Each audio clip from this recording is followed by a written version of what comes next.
Good morning. Today we're going to be making Sakkarai Pongal, which is a dish that we make for special occasions, and it has rice, lentils, it's boiled in milk, we add a lot of ghee, dried fruits and nuts, and jaggery of course, which is why jaggery is called Sakkarai in some places in Tamil, and that's why it's called Sakkarai Pongal. So people make a savoury version of this, but today I'm just going to show you how to make the sweet version. Come, let's do it. So the first thing I want to do is measure out my rice. So I've got a cup like this, and you can pretty much use any cup. These are one of the cups that you get in the with rice cookers, and it's got little markings here. So you've got a half mark. If you can see, you've got a half mark and a 3/4. So I'm going to do a quarter of mung dhal, which is these yellow lentils. Very high in iron, very nutritious, and also cooling to the body, if you know what I'm talking about.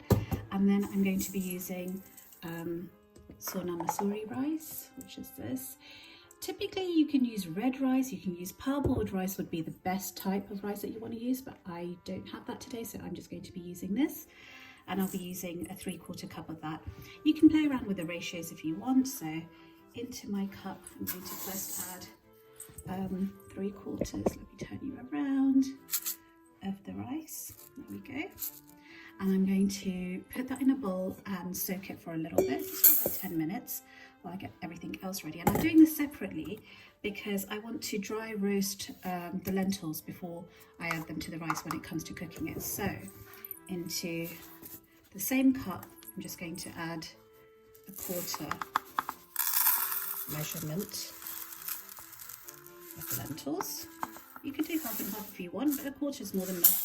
When you dry roast them, you get a nice nutty feel. So next things next, these two are going to be soaked for a little bit. So I've got my rice here, I've got the lentils here. We'll come back. So we're almost ready. As you can see here, I've got rice washed and measured out with the amount of water I want to put in. I've got the lentils that have now been washed out as well. I've got an iron kudai there that I'm going to melt some ghee in, probably about 3 to 4 tablespoons. Some I'm going to add directly into the rice and lentils, and some I'm going to use to temper cashew nuts and raisins, just your bog standard great value, so like your everyday value raisins. And then I'm going to be making this with palm jaggery. So these come to get a good quality in these big solid rock like things. So the best thing to do is to melt it in some water. I'm going to be doing that. And this pot here is for some milk, because we need coffee and we need, of course, milk for the dish as well. So first things first, I'm going to put 2 of the burners on. Yep, we like living on the edge, I guess. So in here, I'm going to dry roast the lentils first. So I've got my lentils here. Going to add that in and then just dry roast it for a little bit. So right now, as you can see, the lentils are just dry roasting, and I can smell the nutty aroma release. And now that's all you need. That's all you need to do. To the lentils, I'm now adding the rice and measured water. I've got 3 cups of water for 1 cup of lentils and rice, like cumulative, like all together. So I'm just going to put all of this in and then pressure cook this for about 3 to 4 whistles until it's all nice and mushy and done. Now, of course, you can do this on the stove top. You don't need a pressure cooker. You can also use an Instant Pot if you've got one of those, but obviously this just cuts the time, really, makes it easier. Now, over here, we have the water that's boiling. So I'm just going to take one of these, and for today I think 1 will be enough. So I'm just going to pop that in, and that's going to melt in there. The ghee's warmed, so that will be ready to put in, and also for my frying. And next I've just got to boil some milk.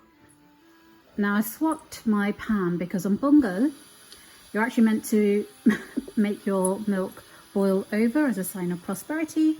So I don't want to ruin my cooker again, and this is the situation with this. Well, this is all happening. Get some steam coming over there. I'm going to grind some cardamom pods. So I've just I'm just taking the seeds out by beating it lightly, and then I'll grind that to a fine powder. Now I've taken the lid off, and there's a little bit of more water, so I'm just letting that reduce a little bit, but the rice and the lentils are all cooked. This is going to boil in a bit. This has been melted, so that will be strained and added into here. Over here I have the ground cardamom, which will be added. I've just crushed a few cashews, which I'll fry in the ghee with these raisins, and everything's going to go into here. So first things first, I'm going to use a strainer to add the palmyra jaggery in. This just removes all the impurities.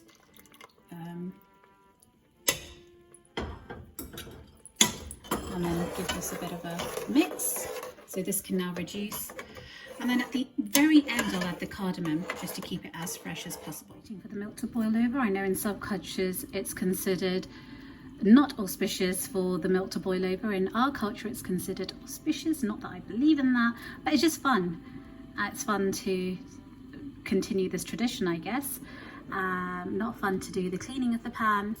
Certainly not fun when you realise that the boiling point of milk is the point at which you're not watching it. That's when it always boils over. But you get the point. That's why I've moved it to a bigger pan, so that this will boil. And traditionally people say Pongal or Pongal, thanking all the farmers who have worked so hard to give them provisions. It's just me in the kitchen today, so I'm not going to say it, but Pongal or Pongal with you guys.